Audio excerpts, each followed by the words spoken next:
Today I thought we could explore the subject of honoring life and death, and also asking ourselves, how do we relate to our hopes and fears with reference to life and to death?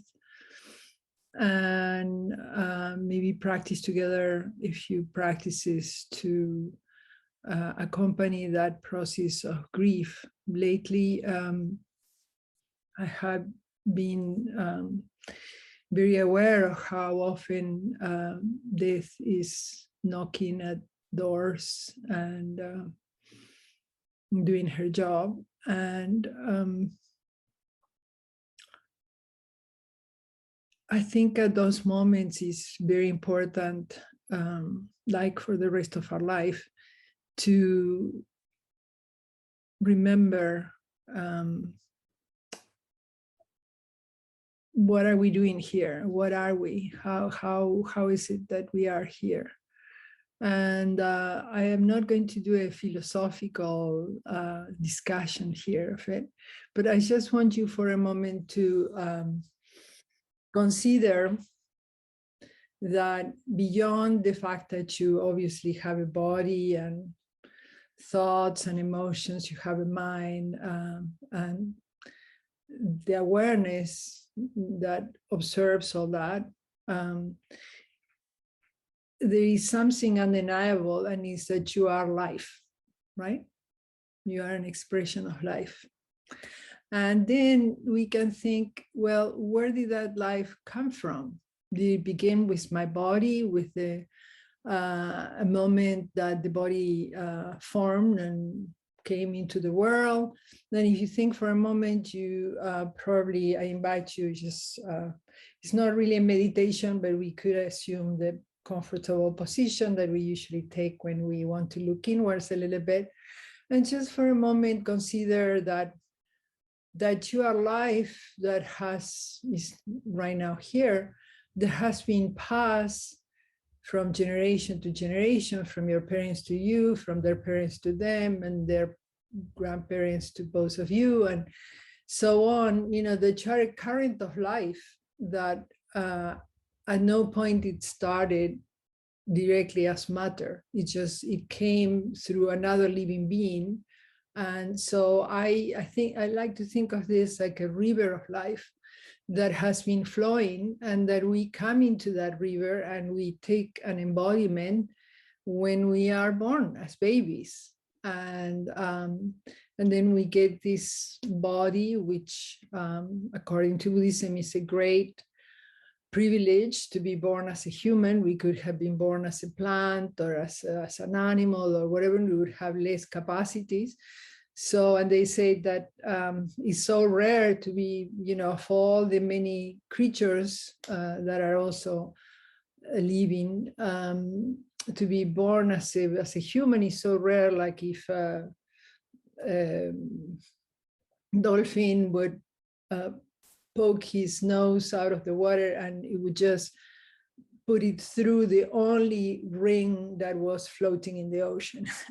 So very rare opportunity that we were born as humans within this river of life.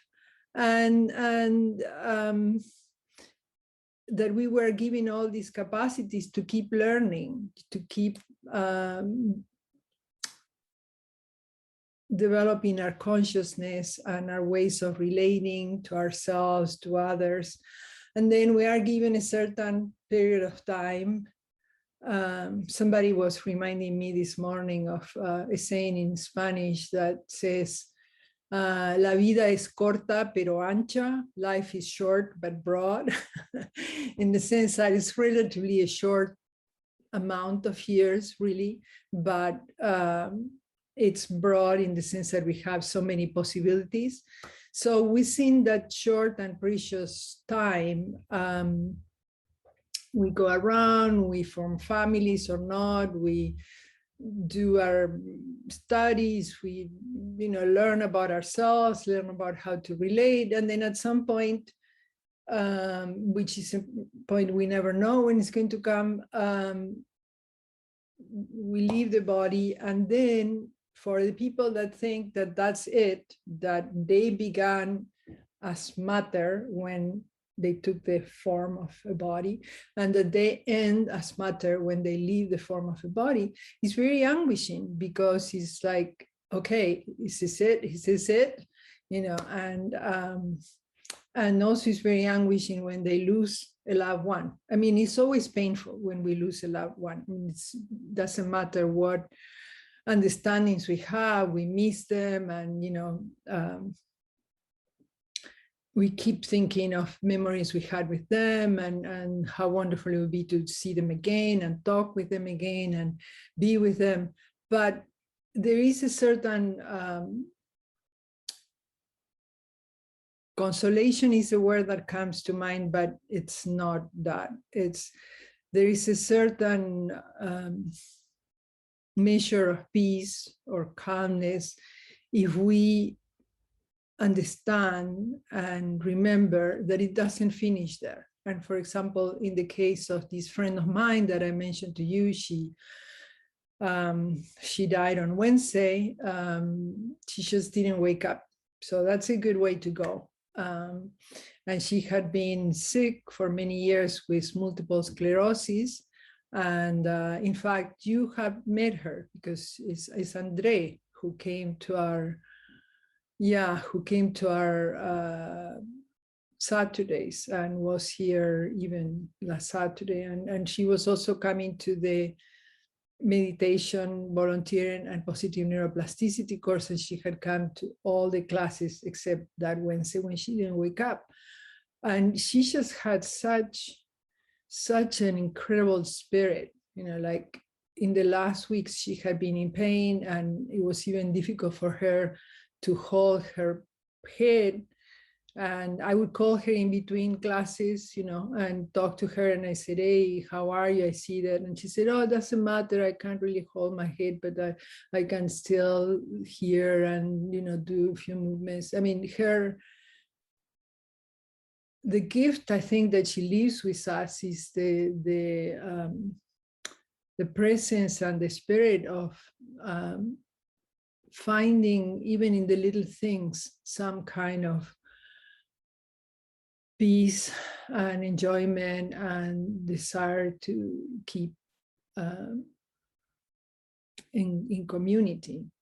And so in a way, it's good that she's not suffering now, because she had been with a lot of pain, and the disease was moving quicker and quicker, making her more difficult for her to use any of her extremities or body. And of course, in other ways, it's very sad that she's not with us. But in the longer run, I think her spirit probably now is going to be totally free. And then I share with you, I can't remember if all of you have heard this, but I think I need to share this again with you, because it's central to this point of how interconnected we are, and how we can't even imagine how interconnected we are, and how much we help each other with our presence, with our words, with our actions, and also with praying. And my mother died in 2003. She died in June, and in August 23rd would have been her birthday. My son and I went to Mass at Duinel, which is near where I live, and where my mom and I used to go to church, and I would translate the Mass to her. And it was a Thursday, so there were not too many people in the church, and we didn't say anything about my mom. Nicholas and I were just there honoring her. And so at the end of that Mass, I think there were like 10 people in the church, very few people.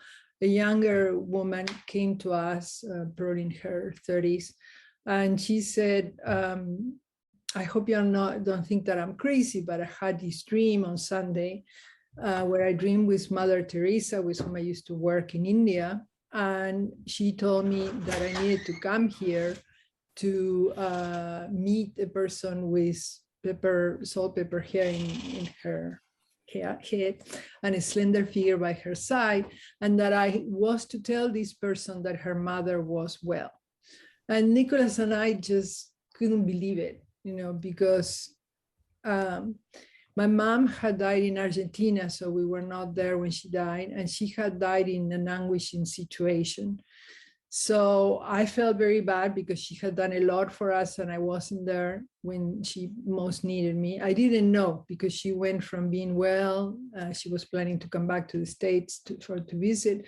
Then she had a heart attack and she didn't want to go to the hospital. Because it was a Sunday, so she waited and was left in the house of a neighbor.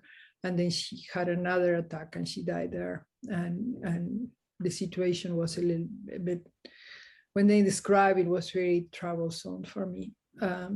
So I went to my Brazilian friends who believe in the spirit in certain ways. And I went to my Catholic friends, and I went to my Buddhist friends, and to everyone I asked that they would pray for my mother. Some of them knew my mother because she had been here, but some of them didn't even know my mother. But they prayed, they asked for the name, they pray for her.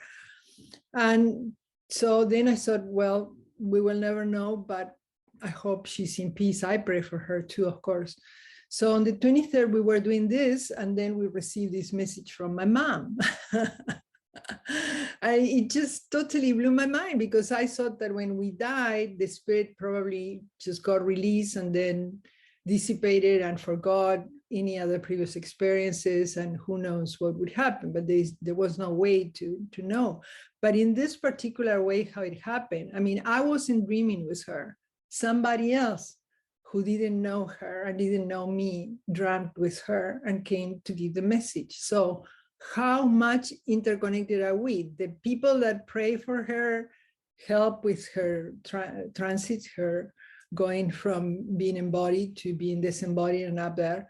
My mom, who always had a lot of initiative, she was a social worker and very active, must have looked for everyone up there until she found Mother Teresa, who had someone who lived in Berkeley to pass the message. I mean, and that this woman would come in the physical body and tell us this.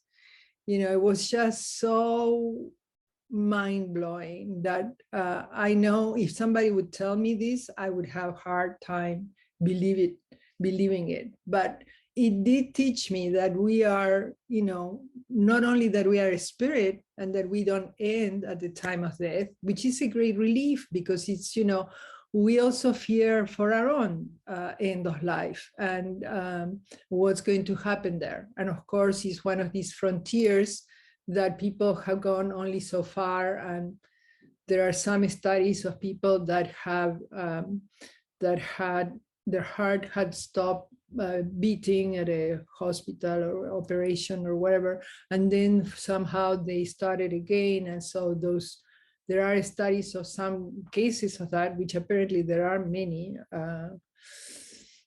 who all of them recount the same, that there were, after they died, they are, like facing this darker tunnel, and at the end is light, and at the end in the light are the people that preceded them, that love them and that they love, and they are waiting for them to welcome them. And so in different traditions, they talk about 13 days or 49 days, some shorter weeks or longer weeks, but all the ancient traditions think that the same way that as a spirit, we come into the body of a baby, as an old person or a person in an accident or whatever, we then, the structure, the body stops, and somehow the mind and the spirit disenmeshes from the body and passes on to another dimension of life. And then whether it reincarnates again to continue learning or not, that's a completely other thing. I'm not even going to go there, but I am sharing with you this because I have been thinking a lot also this week as I do my practices in the sun, the movements, the meditation, I send it all to Andre. The same way that other people did it with my mother, I can do it with Andre, and I visualize her spirit free, disenmeshing from the body and being more and more free, and for her finally to be able to move and to move to the next dimension of being a spirit totally free. So I invite you, with reference to your other ones. I know that several of you here have been recently in the process or in the experience of losing really close relatives and friends, and so just for a moment,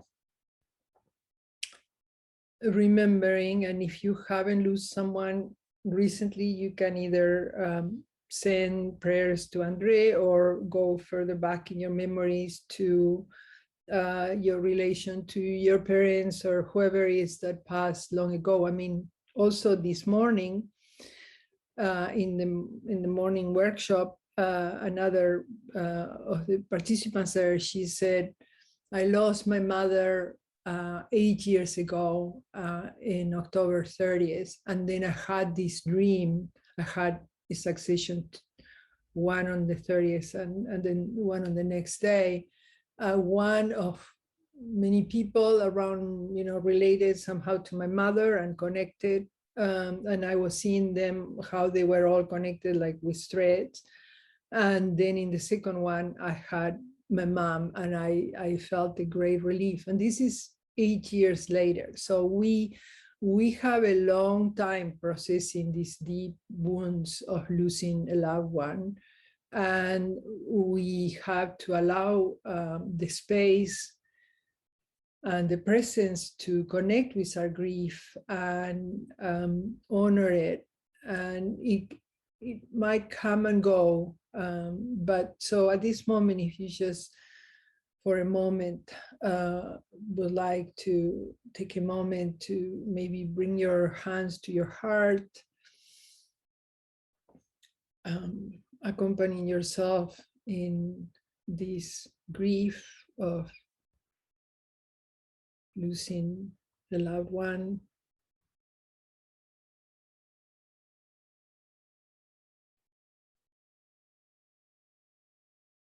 And sending them peace.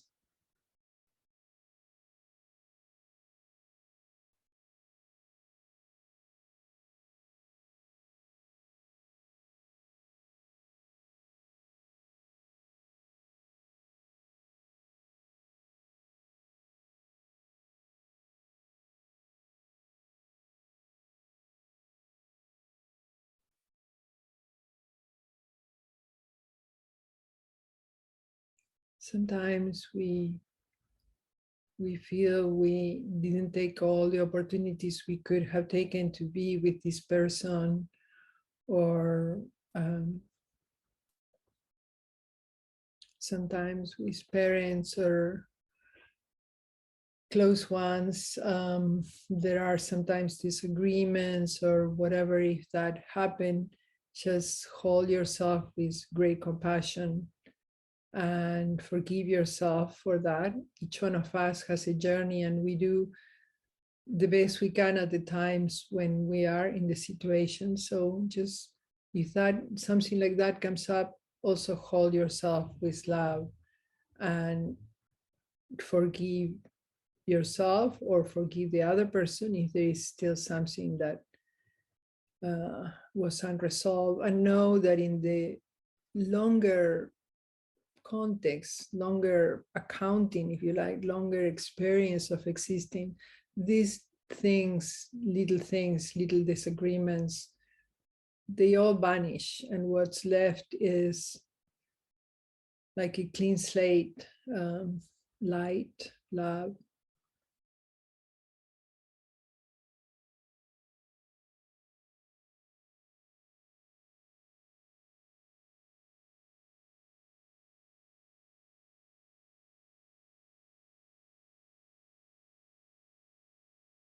So if you like, bathing the body of your friend, of your child,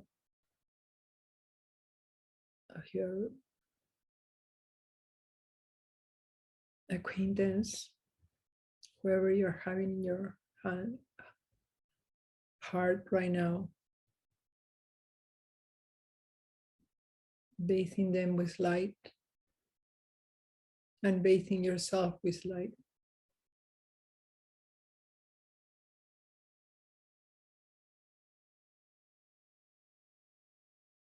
Light, inner peace, whatever comes up for you now as a way of resting.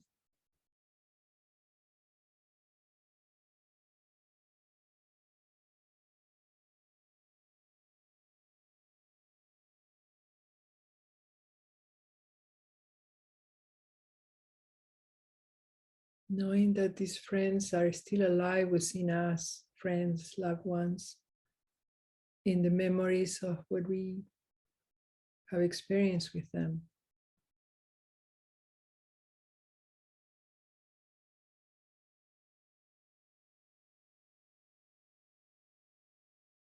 And if you're thinking of Andre, sending her light to accompany her in her journey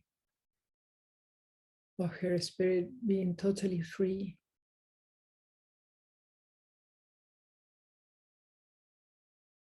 And if you're thinking of one of your friends, two friends or loved ones.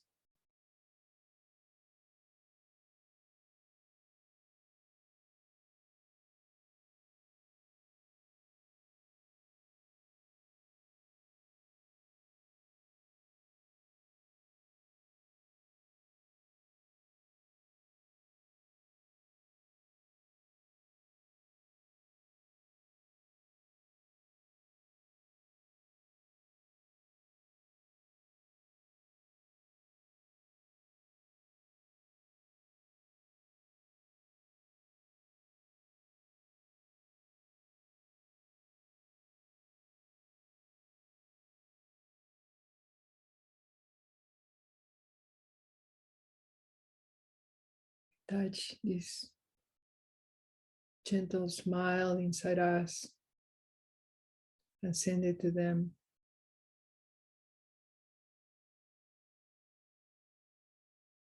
That they may be accompanied with softness, with light, with love. And may we lift their spirits on the wings of grace, that they can be free.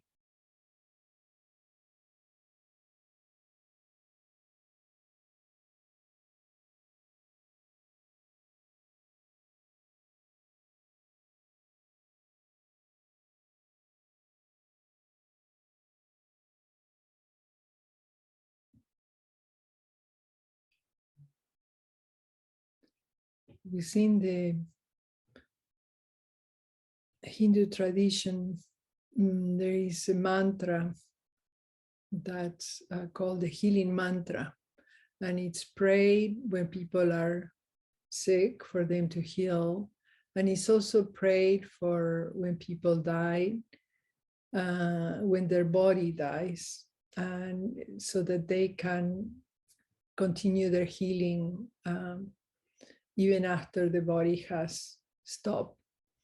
And let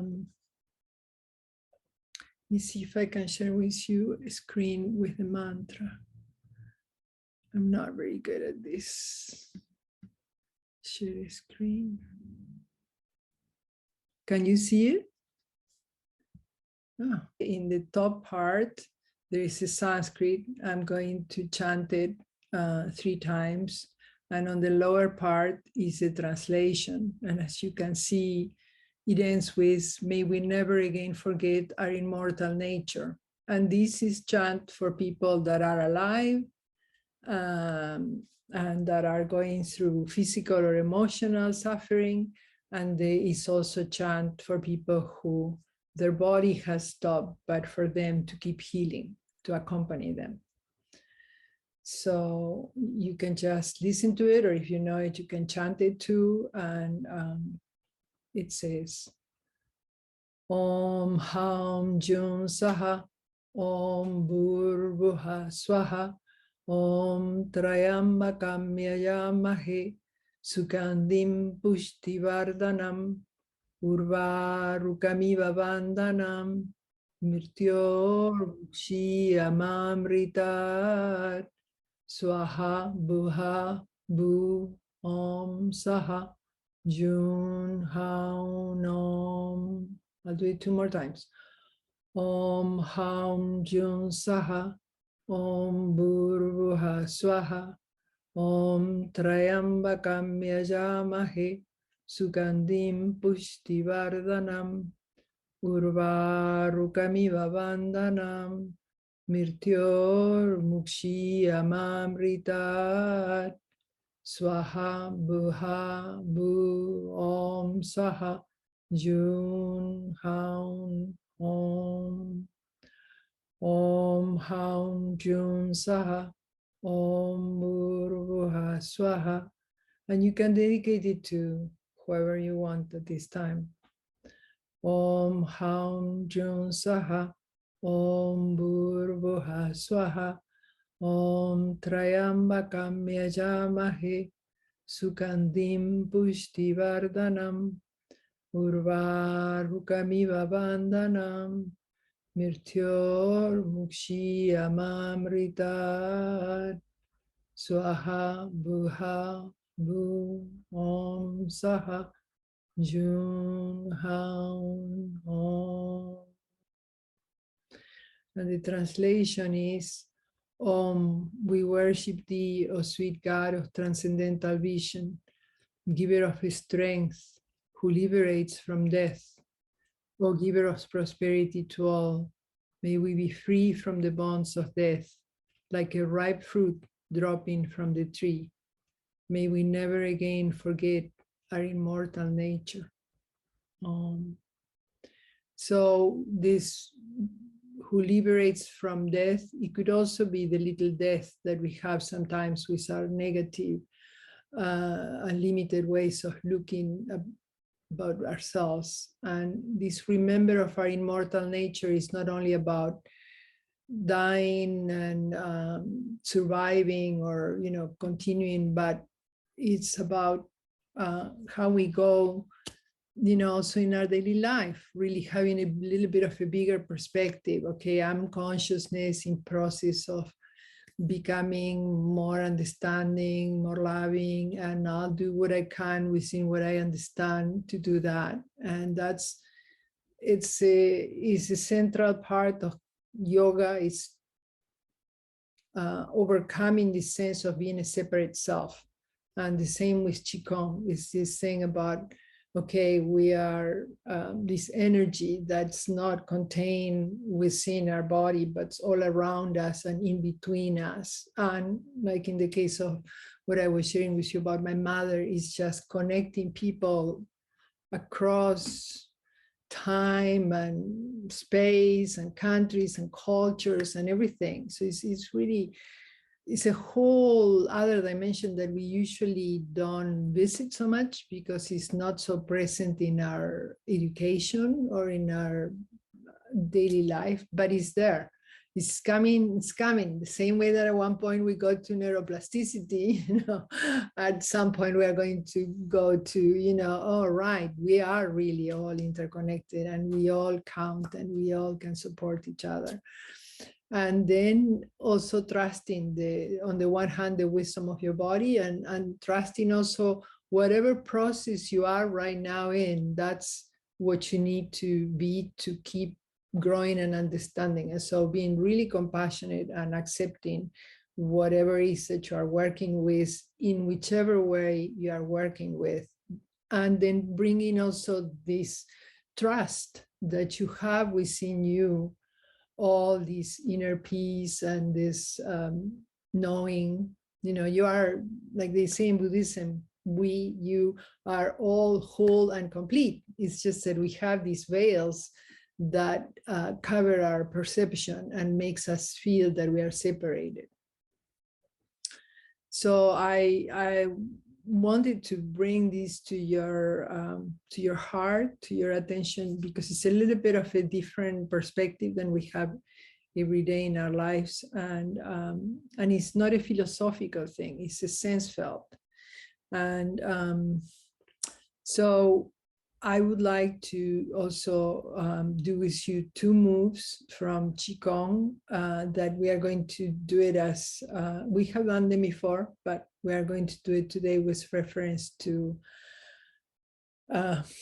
feeling the connection between all of us and with what life gives us in this journey, in this river of life, and also connection to with the people that we meet and with the people that accompany us for a time in our life and pass, and then bringing that back and being enveloped in this circle of light, and again bowing to receive whatever life brings us, which with births and death and challenges, and being open to process that from a space of knowing that it's all part of this journey of coming into manifestation and learning, and then doing this and creating this light. And as you probably remember, when Andre was with us, we used to do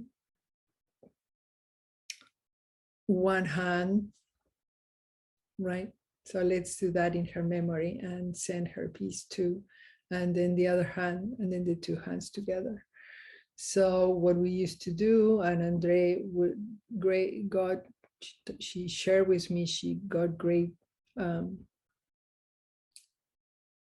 satisfaction, peace, hope when we would do that, because she felt that she was part of our community, doing also whatever she could. So first, with one hand, we bend and we receive what life gives us, and we bring it up to our heart, and then we process it in the measure that we can, and then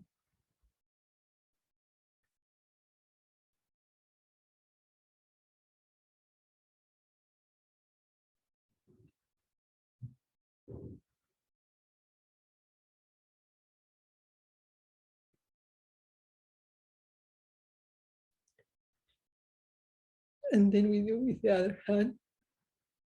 We bend, we receive what life gives us, and we see what's possible within our strength. We process,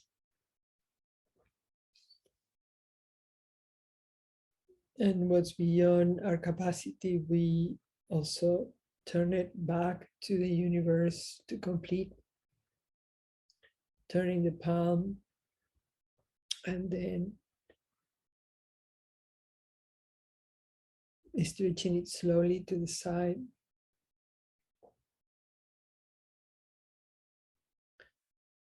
And lowering the hands, we bow again, now with the two hands, receiving what life presents in our life, on our plate,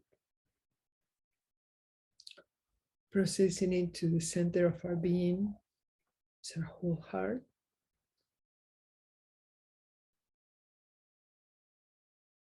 Raising it up in prayer for her freedom, her peace. Turning the hands to create like a triangle over the head, and giving back to the universe to complete this process of liberation. And then extending our arms and creating this circle of light, being in the middle of it, sending light also to our loved ones. We bow again and receive what life gives us. Process it to the center of our being.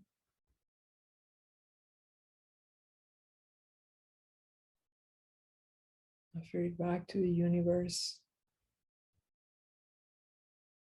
And create this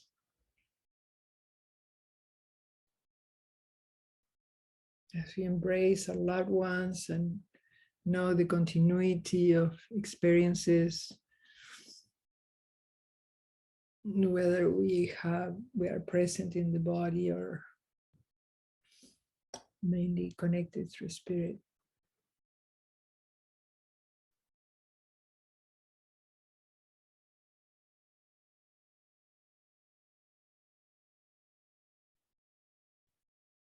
Bathing our loved ones in light.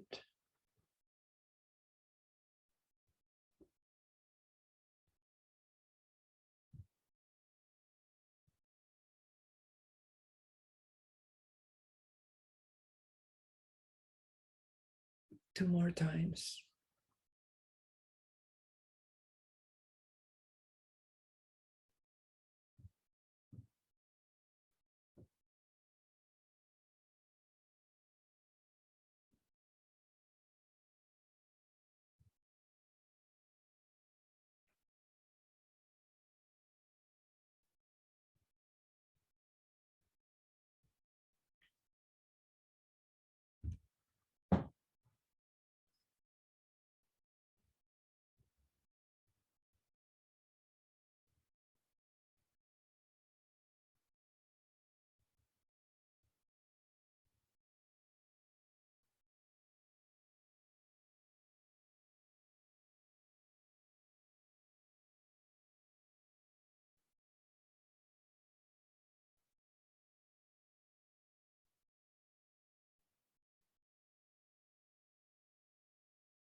Allowing our hands to come down whenever you're finished. Then the hands come to the side, and then in prayer to our heart,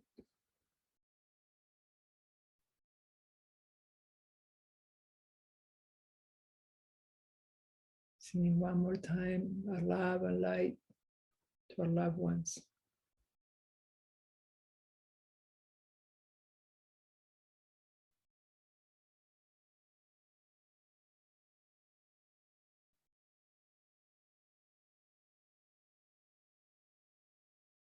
And visualizing them enveloped in light.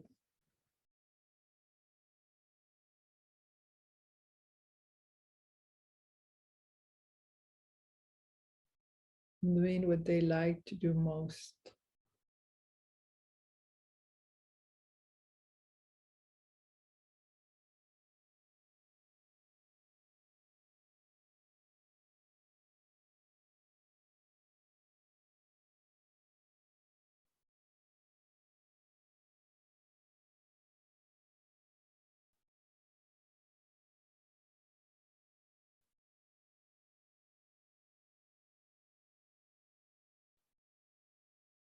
Oh.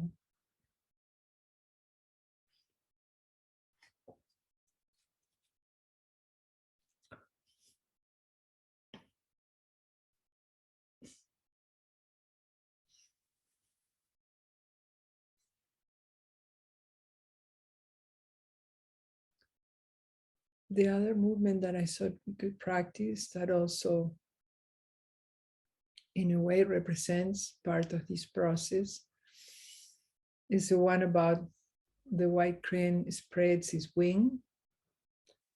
And again, when we are processing the loss or when we are processing challenges, I find this practice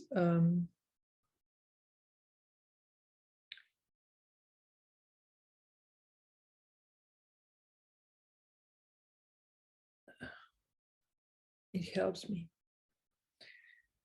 And so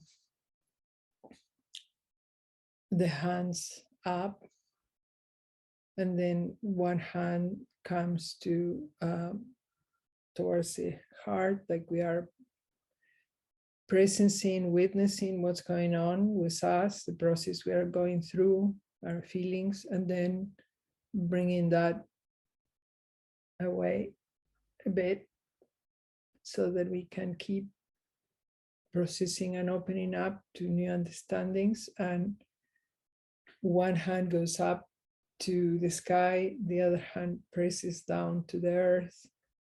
So we experience a whole opening of the body as we have one hand towards the sky and one pressing towards the earth. And for a moment, just feeling that opening, that being supported, if you will, not only by the earth, but also by the heavens. And then at some point, slowly spreading our wings and ready for new beginnings. And this can be for ourselves, and we can also send it to somebody else. So again, let's do it this time standing.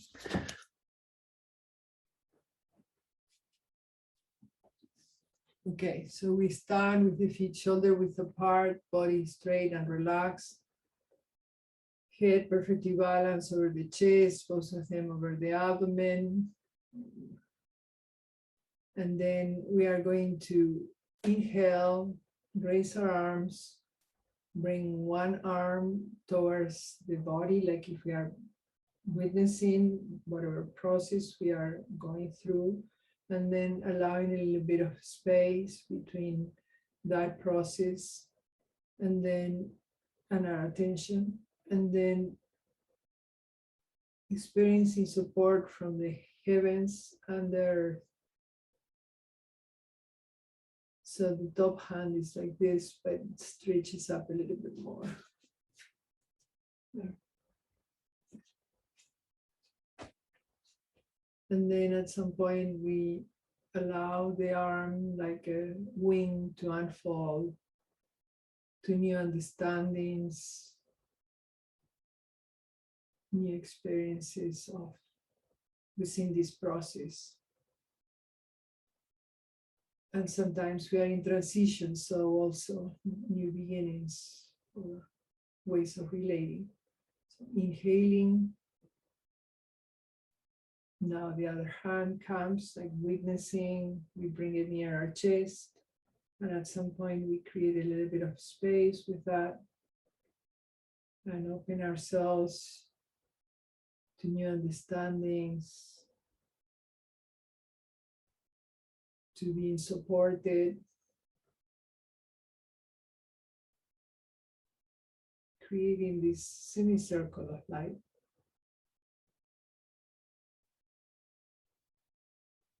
We can also have someone else in mind. So she's going through this process. I witness this, I bring it near my heart. I allow a little bit of separation, differentiation while still linked to her, but finding some support so that there is a sense of opening, and I can send this to my friend, the sense of opening. And then the possibility of new beginnings, new understandings.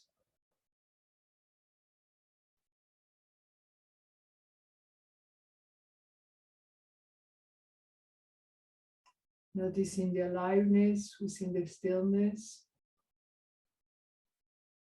and the stillness within the movement.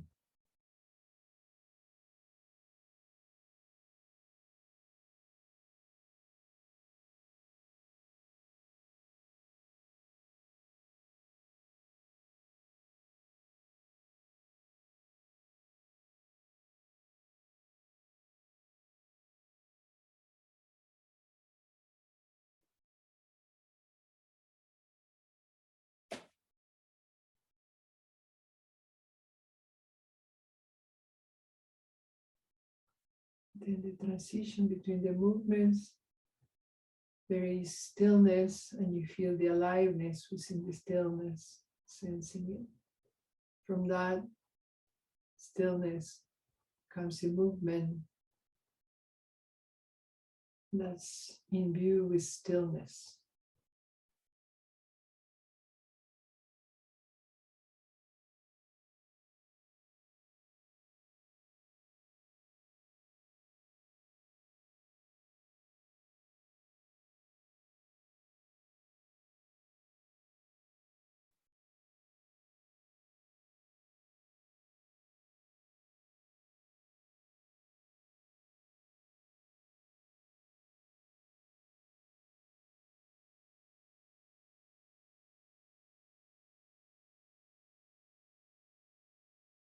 Bathing your loved one with light and bathing yourself also with light.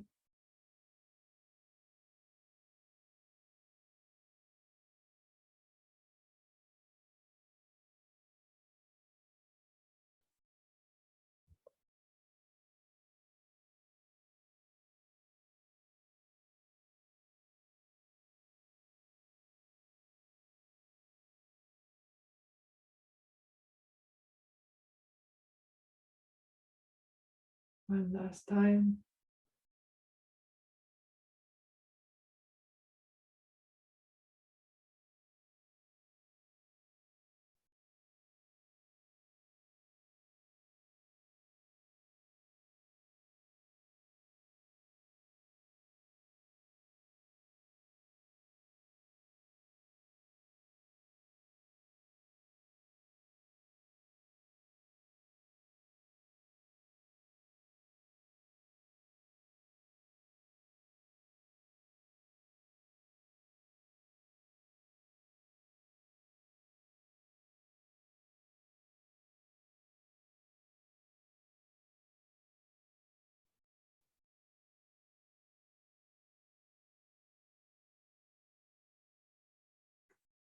Bring your feet together, hands together to the forehead.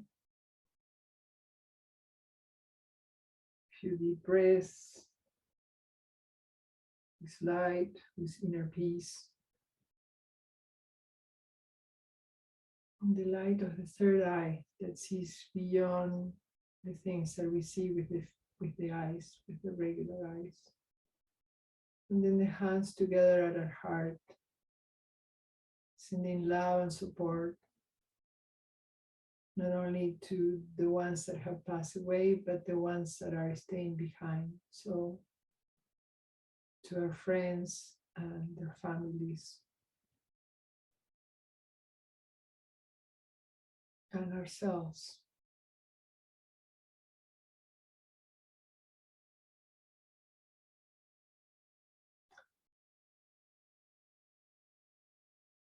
Realizing that we are all in this journey together, and that we all can support each other. Thank you.